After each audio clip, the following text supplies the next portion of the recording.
Hi guys, welcome to the little wood shop again. A very messy little wood shop. Definitely need to do a proper deep clean in this workshop for a change. So this week I'm starting off with the butcher block that we are casting for a customer. Just a big void, and it came out quite nice. I'm quite proud of the end result. I don't have all the specialty tools for casting. Casting is not one of my strong points. I'm learning as I go.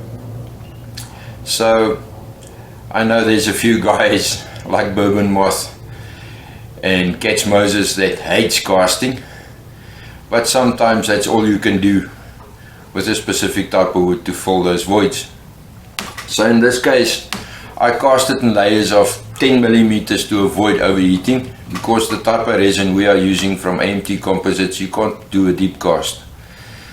And at about 160 grams a cast, mine worked out to 10 millimeters, and it took me 4 casts to get to the surface. And that's where we're going to start this video. The cast is finished and we're going to start sanding and finishing. I don't have special polishes, I don't have special creams and stuff. I just went and bought what I could find, and it worked out for me. So you don't need very expensive tools and very expensive polishes and creams and stuff to do this. So if you're really in a pinch, you can do it on a budget like I've done. So guys, enjoy the video.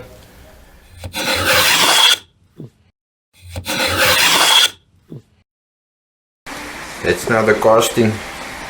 It's now full to the top. I don't know if you can see that nicely. I've did about 4 casts, I think, to get to that level, and it's all clear. I don't know if you can see that. This thing doesn't focus very lekker, but anyway, it's now full. I'm gonna leave it now to cure, because it's nice and cold tonight. It's raining outside, nice and wet, so it will take a while and we can get all the bubbles out. I'm not going to get much done tonight other than this, so we'll see you later. So guys, this cast is now done and dry. It's now time to get it hopefully off of the top. Let's see how easy this is going to be. Oops. Oops. What a mess. I did seal it all in the round with silicone, just to stop it from running out. And let's see if this is going to come off again.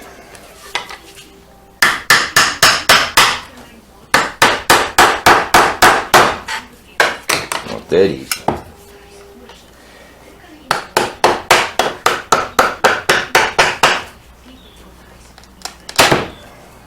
Haha. Can it be that easy? So what I used in the base here to lubricate, or as a releasing agent, I just took what I usually treat my breadboards with, the beeswax and mineral oil, and I just gave it a wipe, and it seems to have worked wonderfully. And of course the fact that I put it through the drum sander and got a flat surface first, I think that also helped quite a lot. So now sanding and polishing. I'm sorry guys, I just had to clean up the coffee spill first. But to get back to this, I poured it in this orientation, and I was very scared of having lots of bubbles being captured. And there's actually a few. If you look deep in there, you can see the bubbles. I don't know if you can see it. I hope you can see it.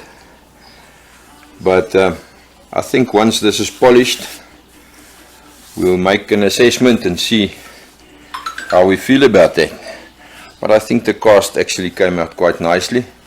I'm gonna put it through the drum sander now again to get it everything flat, both sides, get all the excess resin off, and then we'll sand it through the grits 80, 100, 120, 150, 180, 220, 320, 400, 500, 600, 800, 1000, 1200, and then from there we'll start polishing.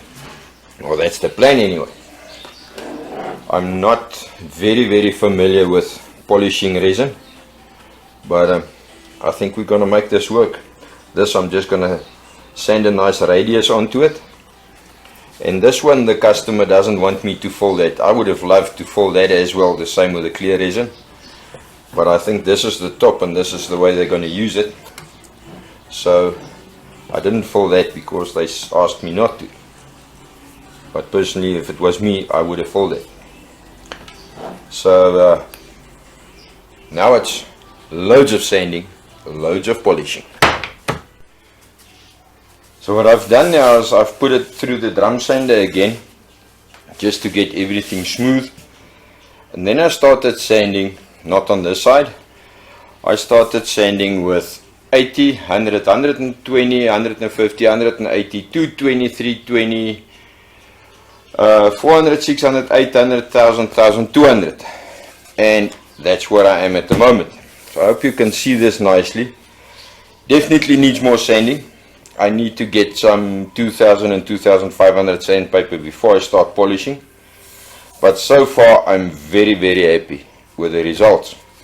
Now quickly gonna start sanding the other side, and then the edges right around. See if I can get that to bare wood and clean and polished again. And we all know that sanding is any woodworker's biggest friend, being sarcastic of course. So yeah, let me spend a few hours sanding, then I'll show you. Hi guys, back to this thing again. So what I've done is I've sanded to 1200, then I still had a few scratch marks, then I sanded to a 2000 grit, and then I started polishing with a normal sheep wool buff on the polishing machine. But I'm not happy yet. I don't know if you can see it. You can see on this part here, even the wood, it's glossier there than here. I treated it with Rubio monocoat, and I like this more than this. So I'm going to change my sheep wool buff now to the sponge buff with a little bit of polishing compound, polishing cream, and then I'm going to buff the whole thing and see how we get there. So let me change this quickly, get this buffed.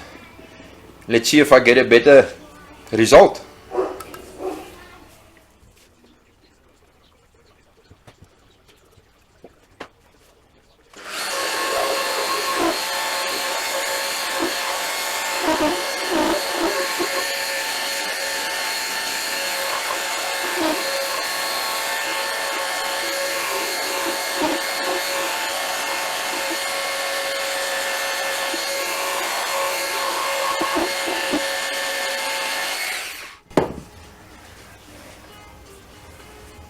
Looks like it's gonna work.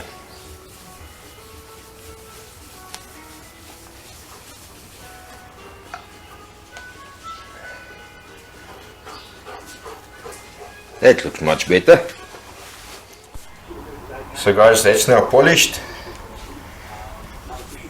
and done. That's as far as I can get it with the limited amount of polishing tools that I've got. I think it came out quite nicely. I'm quite happy with it. All sides looks very nice, and you can really see every detail inside through the clear resin. I just used some cheap polishing cream that's actually for automotive use, and I was very impressed with it. First with the sheep wool buff and then with the sponge buff. I polished it, and I must say the results is good. So please guys, comment, tell me what you think, what you would have changed or what you would have used instead of this. But I think the results quite good, at least so 92% I say. So guys, I got myself a new toy. The ratings on the Tormeks are very good. I bought this one second hand from a very good friend, Johan Besaidnout. I got a stone from another friend, Dolph, because the stone that was on here was totally ruined. I don't have a dresser yet that I'll get. I bought a few things this morning that's apparently quite important. This is what they call a stone grader, and what it does, the fine side smooths the surface, and for fine sharpening, and the coarse side reactivates a glazed grindstone. So this looks a little bit glazed, so I'm gonna just touch it up with this rough side of the stone to see if we can get it better. But I suppose we have to put water in here. There is a maximum level here that it says you must fill up to, which is about there. Right.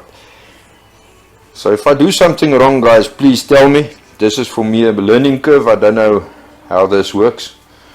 I did get paste stuff for the leather strap on that side, and I also got myself a square edge jig, which I want to plane my number 5 blade with and see if we get any better results. But let's first get this glaze off and see if it works.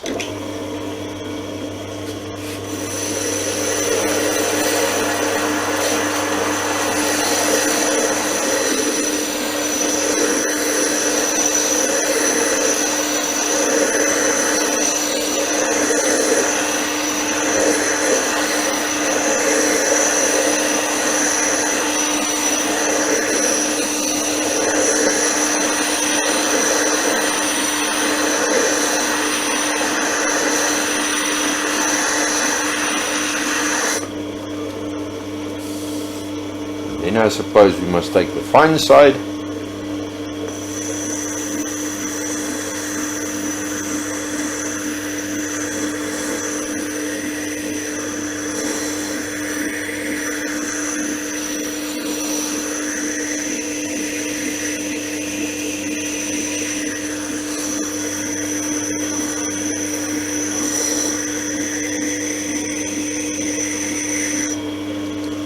I don't know.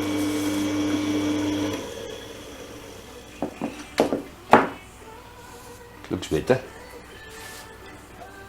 Now let me get this set up.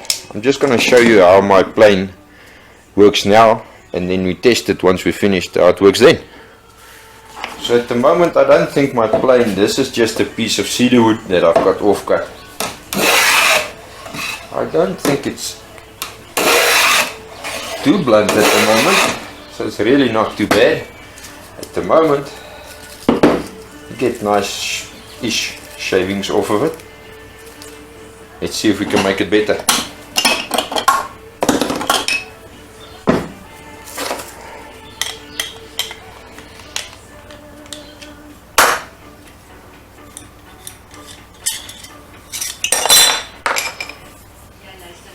I'll first figure out this one. So guys, because I don't have the angle gauge yet, that is on the way. Thanks to my friend Johan Besaidnout, he's got a spare one he's sending me. So I just took a marker and I just colored in the cutting edge of this. And I'm just going to line it up and see how much of the cutting edge I'm actually getting to. So just by hand, I'm just going to do that to see how much of the cutting edge I actually get. A little bit in the center here, nothing on that side. And it's up against the sides. The guide actually has got a shoulder that the blade presses against. So it should be square.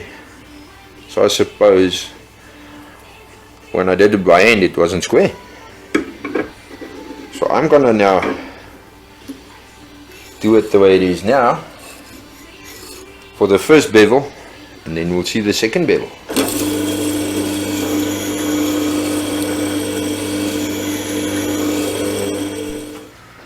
So guys, I don't know if you can see that.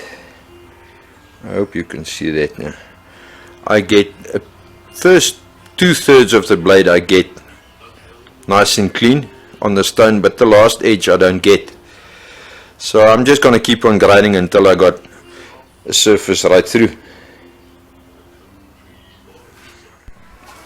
So guys, this is now the blade that I've sharpened, and then on the leather wheel, I just took the bow off. The same piece of cedar, really much less effort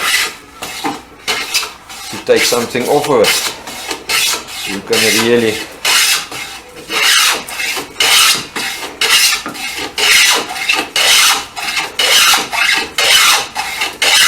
that makes quite the difference. So let's take the challenge a bit up and take a piece of white oak, which we all know is quite a hard piece of wood.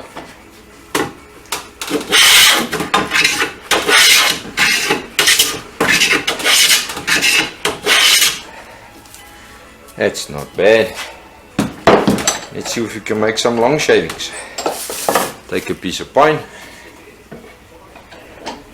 Some more old piece of pine.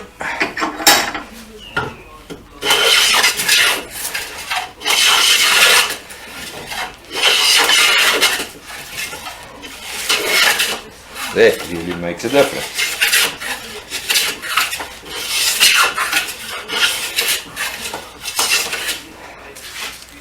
I love the results. If you want to make long shavings, it's possible. I like the Tormek. So guys, I just played now with my chisel as well on the Tormek, just to see if it works. And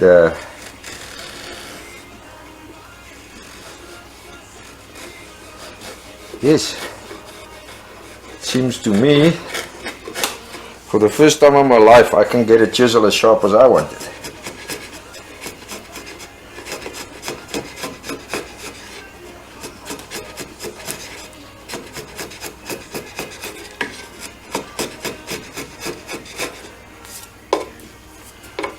Don't look at my dirty chisel.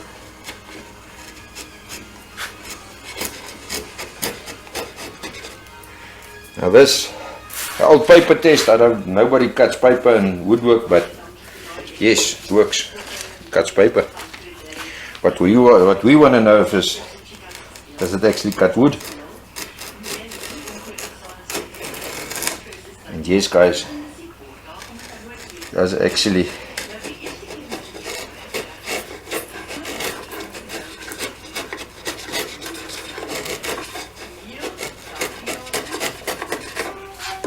I can now do a serious amount of carving with a previously very blunt chisel.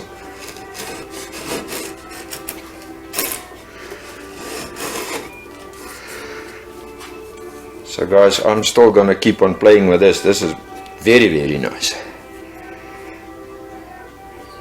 Definitely worth looking for one of these if you can. So as you can tell, I'm really enjoying this. Got one of my smaller chisels now that I sharpened, and I must say, this is quite a treat to play with it like this.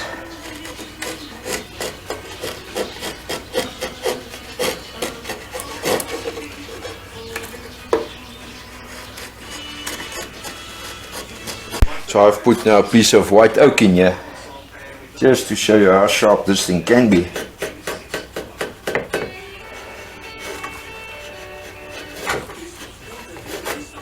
To carve a piece of white oak like that,